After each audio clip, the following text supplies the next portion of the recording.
സുഡാപ്പികൾക്കൊരു വിചാരമുണ്ട്. നമ്മളങ്ങട് ഒക്കെയാണ് ഈ സംഖ്യകളുടെ അടുത്ത് വന്നിട്ട് വർഗീയവാദിയാണ്, ചാണകമാണ് എന്നൊക്കെ പറഞ്ഞാൽ അവർക്കെന്തോ പെട്ടെന്നൊരു അലർജി. അത് കേൾക്കും. ആദ്യമായിട്ട് എന്തെങ്കിലുമൊക്കെ കേൾക്കുമ്പോൾ ഒരുത്തൻ ആദ്യമായിട്ട് തെറി കേൾക്കുന്ന സമയത്ത് ചൂടാവും. അതാരായാലും അങ്ങനെയാണ്. നമുക്കൊക്കെ പിന്നെ ഇത് ഒരുപാട് ശീലമായതുകൊണ്ട് നമ്മളിപ്പോ കണ്ടച്ചെറിക്കും. ഞാനിപ്പോ പറയുന്നത് ഞാൻ വർഗീയവാദിയാണ്. ആണ്, എന്താ കൊണ്ട് കേസ് കൊടുക്കുക. ഇത്ര തന്നെ. ഇതിൽ കൂടുതൽ ഇവരോട് ഒന്നും പറയാനില്ല. കാരണം ഇവരെ ഒന്നും ബോധിപ്പിക്കേണ്ട ആവശ്യമില്ല. ഇന്ത്യ എന്ന് പറയുന്നത് എന്റെ രാജ്യമാണ്. ഭാരതം എന്ന് പറയുന്നത് എന്റെ രാഷ്ട്രമാണ്. അല്ലാണ്ട് ഇവിടുത്തെ ഒരു തെണ്ടിയും എനിക്ക് ജീവിക്കാൻ ഉണ്ടാക്കി തന്നിട്ടല്ല ജീവിക്കുന്നത്. ഈ പറയുന്ന സുഡാപ്പികളോ കമ്മികളോ കൊങ്ങികളോ ഈ പറയുന്ന നാറികളൊന്നും എനിക്ക് ഉണ്ടാക്കി തന്നിട്ടല്ല ഞാൻ ജീവിക്കുന്നത്. ഞാൻ അധ്വാനിച്ചാൽ ഞാൻ തിന്നും, എന്റെ കുടുംബം ഇതാവും. അപ്പൊ അതുകൊണ്ട് തന്നെ ഇവരൊക്കെ കൂടി എന്തൊക്കെ ഉണ്ടാക്കിയാലും ശരി, ഒരു ചുക്കും നടക്കാൻ പോണില്ല എന്നുള്ളത് തന്നെയാണ് സത്യം. ഇനി ഇവര് പറയുന്ന അടുത്ത ഒരു ഡയലോഗ്, വർഗീയവാദി അല്ലെങ്കിൽ ചാണകം എന്നൊക്കെ വിളിക്കുമ്പോൾ സംഖ്യകൾക്ക് ആദ്യം തൊട്ട് ഒരു പ്രശ്നം ഉണ്ടായിരുന്നു. ഇപ്പൊ ആ പ്രശ്നമൊന്നുമില്ല. ഞാൻ വളരെ അഭിമാനത്തോടെ പറയുന്നു, ഞാൻ വർഗീയവാദിയാണ്. കാരണം എന്റെ വർഗം എന്ന് പറയുന്നത് ഭാരതീയരാണ്. ആ ഭാരതീയർക്ക് വേണ്ടിയിട്ടാണ് ഞാൻ വാദിക്കുന്നത്. അതുകൊണ്ട് തന്നെ ഞാൻ വർഗീയവാദിയാണ്. ആ വാക്കർത്ഥത്തിൽ ഞാൻ വർഗീയവാദിയാണ്. And I don't care.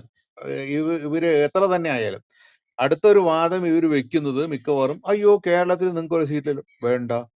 Pinarayi വിജയനെ ഒരു വട്ടം വരച്ചിട്ട് അതിൽ നിർത്താൻ കഴിവുണ്ടെങ്കിൽ കേരളത്തില് പിണറായി വിജയൻ ഇത്രയൊക്കെ കേരളം ഭരിക്കുന്ന മുഖ്യമന്ത്രികൾ വട്ടം വരച്ചിട്ട് അവിടെ ആ വട്ടത്തിനുള്ളിൽ നിർത്താൻ കഴിവ് സംഘപരിവാറിനും ആർ എസ് എസിനും ഉണ്ടെങ്കിൽ മനസ്സിലാക്കി, അവിടെ സീറ്റ് ഉണ്ടെങ്കിൽ ശരി ഇല്ലെങ്കിലും ശരി ഭരിക്കുന്നത് ഞങ്ങൾ തന്നെയാണ്.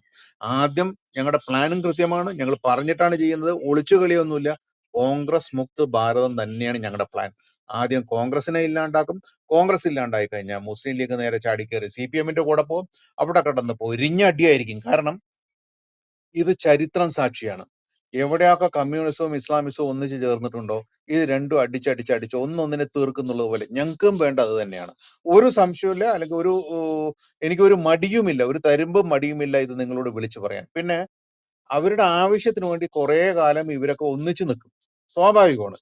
ഏത് കള്ളക്കൂട്ടി പോയാലും കള്ളന്മാര് ഒന്നിച്ചു നിൽക്കും. ഇപ്പൊ ഏത് സംഘടന എടുത്ത് നോക്കിയാലും ശരി, അല്ലെങ്കിൽ ഏത് ഇപ്പൊ അമ്പല കമ്മിറ്റി എടുത്ത് നോക്കിയാലും ശരി, പള്ളി കമ്മിറ്റി എടുത്ത് നോക്കിയാലും ശരി, ഈ കക്കാൻ വരുന്നവൻ അല്ലെങ്കിൽ ഒരു ക്ലബ് ആയാലും ശരി, പിരിക്കുന്ന കാര്യങ്ങളുണ്ടെങ്കിലും ശരി, നാട്ടില് ഇറങ്ങി ഏതൊക്കെ എടുത്താലും ഈ കള്ളന്മാരൊക്കെ ഒന്നിച്ചു നിൽക്കും. അത് പെട്ടെന്ന് അവർക്ക് എങ്ങനെയെന്നറിയില്ല, അവർ ഈ കാന്തം ആകർഷിക്കുന്ന പോലെ ഇവരെല്ലാം ഒന്നിച്ച് ഒരു ടീമായി നിൽക്കും. ഈ ആത്മാർത്ഥിയുള്ള കൂട്ടങ്ങളെയാണ് തമ്മ് തല്ലി ഈ തെറ്റായിട്ടുള്ള അപവാദങ്ങൾ പറഞ്ഞിട്ടും അന്യോന്യം അങ്ങോട്ടും ഇങ്ങോട്ടും കുറ്റം പറയിപ്പിച്ചിട്ടും തമ്മിലടുപ്പിച്ചിട്ട് ഒന്നിക്കാൻ നിൽക്കാതെ ഇവർ വിടുന്നതിന്റെ ഏറ്റവും വലിയ ഉത്തമ ഉദാഹരണം ഭിന്നിപ്പിച്ച് ഭരിക്കുക എന്നുള്ള ബ്രിട്ടീഷ് പോളിസിയുടെ ഭാഗമായിട്ടാണ്. അപ്പൊ ഇവര് കള്ളന്മാരാണെങ്കിൽ ഇവരൊക്കെ കൂടി ഒന്നിച്ച് നിൽക്കും. നമുക്കറിയാം ആരാ ഒന്നിച്ച് നിൽക്കുന്നത് എന്ന്. കമ്മികളും സുഡാപ്പികളും ഇവരെന്ത് തന്നെ ആയാലും അവർ ഒന്നിച്ച് നിൽക്കുന്നുണ്ട്. എന്തിനാണ്? അത് എന്തെങ്കിലും ഒന്ന് നശിപ്പിക്കുക അല്ലെങ്കിൽ ഒന്ന് ഇല്ലാണ്ടാക്കുക എന്നുള്ളൊരു ഉദ്ദേശത്തോടു ഒരു ദുരുദ്ദേശത്തോടു കൂടിയിട്ടാണ്. പക്ഷെ ആത്യന്തികമായിട്ട് വിജയം സത്യത്തിന് തന്നെയാണ്, ധർമ്മത്തിന് തന്നെയാണ്. അതും ചരിത്രം സാക്ഷിയാണ്. ചരിത്രത്തിൽ പലതവണ സ്ഥാപിക്കപ്പെട്ടിട്ടുള്ളതാണ്. അവസാനത്തെ വിജയം ധർമ്മത്തിൻ്റെതാണ്, സത്യത്തിൻ്റെതാണ്. കുറച്ചു കാലത്തൊക്കെ ഇവന്മാര് സുഖിക്കും എന്നല്ലാണ്ട് അതിൽ കൂടുതലായിട്ട് ഇവർക്ക് ഒന്നും നേടാനില്ല. ഇപ്പൊ നിസു ഒക്കെ ഇവിടെ എത്രയോ പോപ്പുലർ ഫ്രണ്ടുകാർ ഇവിടെ തിമർത്ത് നടന്നിട്ടുണ്ടായിരുന്നു.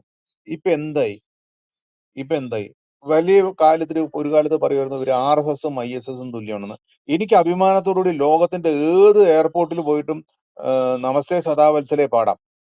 ഒരുത്തനും ചോദിക്കില്ല എൻ്റെ അടുത്ത്. എയർപോർട്ടിലോ അല്ലെങ്കിൽ റെയിൽവേ സ്റ്റേഷനിലോ എവിടെ പോയിട്ടോ വിമാനത്തിനുള്ളിൽ ഇരുന്നിട്ടോ ഇത് പാടിക്കഴിഞ്ഞാൽ ഒരുത്തനും ചോദിക്കില്ല.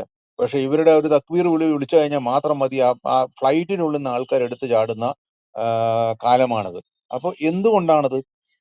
അപ്പൊ ആരുടെ ആശയത്തിനാണ് ദൃഢതയുള്ളത്? ഒന്ന് ആലോചിച്ച് നോക്കണം. ആരുടെ ആശയത്തിനാണ് ദൃഢതയുള്ളത്? ആരുടെ ആശയത്തിനാണ് സ്വീകാര്യതയുള്ളത്? ഇതൊക്കെ നിങ്ങൾ ആലോചിക്കുമ്പോൾ നിങ്ങൾ വിളിക്കുമ്പോഴേക്ക് കുറെ ആൾക്കാര് നിങ്ങളുടെ കൂട്ടത്തിൽപ്പെട്ട എലികൾ, ചുണ്ടെലികൾ പോലെ ഒന്നിച്ച് ഒരു കൂട്ടമായിട്ട് വരുന്നു, അല്ലെങ്കിൽ പന്നികൾ ഒരു കൂട്ടമായിട്ട് വരുന്നു എന്ന് പറഞ്ഞതുകൊണ്ട് ധർമ്മത്തിന്റെ ഭാഗത്ത് നിൽക്കുന്ന, സത്യത്തിന്റെ ഭാഗത്ത് നിൽക്കുന്ന സംഘത്തിന്റെ സംഘപരിവാറിന്റെ ഒരു മുടി പറിക്കാൻ പോലും നിങ്ങൾക്കാവില്ല. പിന്നെ ഞങ്ങളൊക്കെ ആൾറെഡി രാഷ്ട്രത്തിന് വേണ്ടി സമർപ്പിക്കപ്പെട്ടിട്ടുള്ളതാണ്. അതുകൊണ്ട് തന്നെ ഒന്നോ രണ്ടോ മരണമൊന്നും ഞങ്ങൾക്കൊരു വലിയ വിഷയമല്ല. ഞങ്ങൾ ഇങ്ങനെ മുന്നോട്ട് നടന്നുകൊണ്ടിരിക്കും. 98 99 വർഷമായി നടക്കുന്നു, ഇനിയും നടന്നുകൊണ്ട് തന്നെ ഇരിക്കും. നിങ്ങളൊക്കെ എത്ര സ്ഥലം ശ്രമിച്ചാലും ശരി, എത്ര എന്താ പറയാ മുക്കി മുക്കി നോക്കിയാലും ശരി, എന്താ പറയാ ആന ഇടണ പോലെ ആവില്ല അണ്ണാനിട്ടാൽ എന്ന് മാത്രമേ ഇപ്പൊ പറയുന്നുള്ളൂ.